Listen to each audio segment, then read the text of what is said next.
What's going on, everybody? So today I got something a little bit different for you guys. And we all know we like to take care of our tools. You know, we spend a lot of money on our tools. We spend it on Snap-on, Matco, whatever you guys spend it on. Regardless of name brand or the tool it is, we do spend our hard-earned money on tools. So you want to keep up with your tools. You want to keep them in good shape, or at least decent shape for the long haul and the long run. You want to be able to keep it for a long period of time.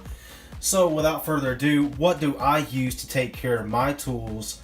As you can see, I got a couple of tools here. I'm going to show you guys what I usually do and what I usually use to keep these tools clean. Now, you guys might say something a little bit different, but you know, I've used glass cleaner, you know, the aerosol glass cleaner. I've used brake clean. I've used throttle body cleaner. I've used different types of cleaners and degreasers. And for the most part, the best thing that I have found over the years with working with tools and everything else that's going to clean your tools the best, and that's going to be oven cleaner. You know, this is just a simple can of oven cleaner that you can pick up at most dollar stores, Dollar Tree, Walmart. You can pick this up. This can I got here from a Dollar Tree for $1. You can't really beat it. It's just some basic oven cleaner. It's a grease, degreaser. I mean, it's just an all natural cleaner. You know, it works for its purpose, and like I said, you can always just keep it in the bottom of your toolbox. What do you guys want to do? You can keep it in the bottom of your toolbox or whatever you guys want to do. So I'm going to show you guys what I usually do, how this usually works. I usually just take the can, open it up, and take a wrench, sockets, whatever you guys want to use it on. We'll just spray it right here. Give it a quick shot. I usually like to take a soft microfiber rag. This is a brand new one. So I like to kind of just give it a quick wipe down and give it a quick wipe over. And that's usually about what I do. If I want to get into really good detail, get in all the little grooves and everything, get on between the head, make sure there's no rust or no dirt and grease in between the head as well. That's usually what I do. And this is usually fairly clean, minus the scratches and, you know, use and abuse on it. You know, your screwdrivers do the same thing. You know, if you want to spray on your screwdrivers, give it a couple sprays and spritz. Take your microfiber cloth, wipe over it, gives you a little bit better surface, gets all that grease and grime off of your screwdrivers handles, your screwdrivers themselves. You know, this is just basic stuff, and you guys can kind of see some of the stuff that's kind of coming off of here, some of this grease. And dirt and oil from your hands, your gloves you're working with all day, you know, or whatever you're working on, especially, you know, pliers. And you know, these aren't your, you know, your very soft grip. These are more just like that textured rubberized grip.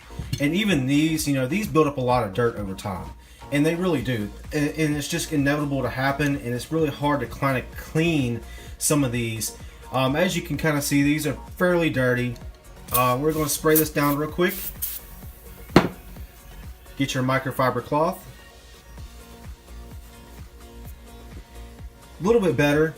As you can kind of see, that's what just one little quick wipe did compared to the other side. We'll go ahead and wipe the other side now. And again, that's after 2 quick wipes off of these pliers. You know, they do very well for the job. You know, like I said, I could probably sit here and clean it some more, and probably still will after I get done with this video. But I just kind of want to show you guys what this stuff will do. It really does take a lot of that grease and dirt and grime off your tools. So also, here's another pair. Maybe you have a softer grip, maybe a comfort grip, or whatever you guys want to call it. This is an older pair of Cobalts. It's been around. I've had it around for a while. Same thing. You guys want to give it a quick spray. Take your microfiber, do the same thing before.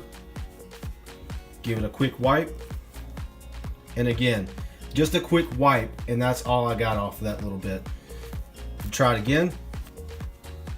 And again, more grease and grimes coming off on this.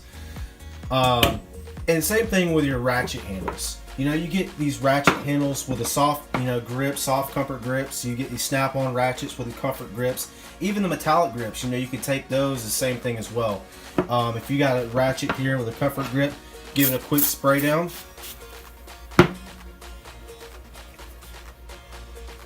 Give it a nice good wipe over. And we'll try to give this a second cut as well, just to show you guys. This is some good stuff. It can be some strong smelling stuff if you're in close quarters at times. Now, compared to what was on this, I intentionally have this one kind of dirty for this video as well. You know, just the foaming cleaner, you know, acts, if you want to sit it on there for a couple seconds or whatever, you know, just kind of soak it in it real quick and let it kind of eat some of that grease and grime off. It's going to help a lot better. So same thing, you know, maybe you got some power tools that need to be cleaned. You know, it can be used on your power tools as well. So you want to use it on your power tools. I'm going to go ahead and kind of show you guys before. You guys can see the before. Snap-on 14.4 and the Matco brushless. So I'm going to go ahead and wipe these down, and I'm going to show you guys what they look like after. Alright guys, so we finished cleaning up these two, the Snap-on 14.4 and the Matco brushless. So just kind of give you guys an idea, you know, this one has some little bit of, you know, use and wear and tear. Obviously this one's probably about 2 years old, and I've had it for a while now. Now, as you can see, all this was really greasy. All the back here, the handle was really kind of built up grease and dirt and grime. Even after cleaning it, you know, throughout the week, during work week, and you know, after using it and stuff. You know, this one, like I said, it's been around for almost 2 or 3 years now, and it's served me well. It really has. I try to keep it wiped down. You know, this oven cleaner does a really great job at kind of keeping stuff cleaned up and keeping your really heavy duty grease off. You know, this stuff right here, even on the Matco brushless, you know, you still kind of want to be careful if you are using it on your power tools. You kind of don't want to get into the vent ports and these slots. You kind of want to kind of take care of that. If you kind of want to take, you know, something simple like a Q-tip and kind of clean those small areas, that's fine. You know, you can always kind of spray it in like a little cap or whatever. Take a little cap and spray some in there and kind of use it as a Q-tip, and kind of detail your tools a little bit if you're that kind of OCD. Maybe you just really like your tools to be clean. Also, you know, I'm going to show you guys a little bit of video on this. As you guys can see, this thing is exceptionally dirty. I haven't used it in a couple weeks. This thing stays dirty. I can clean it probably one day, and then that afternoon it's terribly dirty all over again. You know, it stays dirty really easily just because of the soft grip on this thing. So I really tried to take care of it for the past, you know, year and a half that I've owned it. It's just, it stays constantly dirty. I've used degreaser. I've tried keeping different cleaners on it, just to try to keep it clean. And this light right here, this is actually the red fuel torch light. It actually has a swivel base, so you can actually swivel. It's actually a very bright light as well. Has one right here on the end, has one right here on the high setting, on the mid setting, and it turns it back off. The only thing I haven't really liked about it is you have to click it 3 times. Similar to other lights, maybe like the Harbor Freight lights or whatever. I believe this light went for probably about 70 bucks. It's got magnetic base. It's got 2 hooks. You can use it as an underhood light. It is rechargeable, all that good stuff. But this isn't what we're here for. I'm going to show you guys from start to finish of cleaning this. So hopefully you guys enjoy it. We'll go ahead and get into it, guys.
the flashlight, the red torch light, is nice and clean compared to what it was. This is all using just basic oven cleaners, aerosol spray, and a microfiber rag. You know, just kind of wiping it down, just giving it a quick wipe. And that's really all I was doing. Nothing special, nothing too fancy, nothing too crazy. Not really trying to get too much into the cracks and crevices. Mainly just really trying to get off the grease and grime. Just to show you guys how well this $1 can of oven cleaner really does work. And, you know, all for $1, you know, keeping your tools clean, and you can use it over and over and over again. Keep it in your bottom of your toolbox. Maybe you have a little side shelf on your tool cart. Maybe wherever you guys like to keep it. Maybe in your garage, in the truck, wherever you guys want to keep it, that's fine. It kind of even, you know, just kind of keep your hands clean, because it is a degreaser. It kills all that bacteria, all that dirt, grease, grime, muck, whatever you got on your hands. It really does work, and like I said, it's an aerosol spray. So you're not having to worry about heavy pouring liquids and mixing degreasers and mixing all different types of chemicals together to achieve something. So this is the best thing that I have really found to clean any of my tools, whether it be from a wrench to a set of pliers, my power tools, screwdrivers, whatever you got. Like I said, again, even the ratchets. You know, this is something it's very inexpensive, and we all like to maintain our tools. We want to keep our tools up, and we all want to keep them nice and shiny and new. Some people just don't really care, but you know, after the use and abuse and all the crap we put them through, you know, you really want to take care of your tools. At the end of the day, you want to be able to use them the next time you want to go use them, and you really want to kind of have that longevity out of them. You want to get your money's worth out of them. That's the biggest goal here, is to really get your money's worth out of your tools and keep them, you know, long lasting and looking new for a long period of time. So without further ado, guys, that is all I got for you guys today in this video. I appreciate you guys watching and checking this video out. Make sure you guys try to find this in the stores. Just a basic can of oven cleaner, $1 can of oven cleaner. Again, pick it up at the Dollar Tree, Walmart, Dollar Store, whatever you go to. Just a basic can of oven cleaner if you guys like to keep your tools clean. Again, guys, make sure you guys subscribe down below. Make sure you guys hit that notification bell right beside it. Make sure you stay up to date every time I put out a nice video for you guys to check out. And like, comment, subscribe, share, whatever you guys want to do. Hit that notification bell again. I will see you guys in the next one. Keep on wrenching, guys.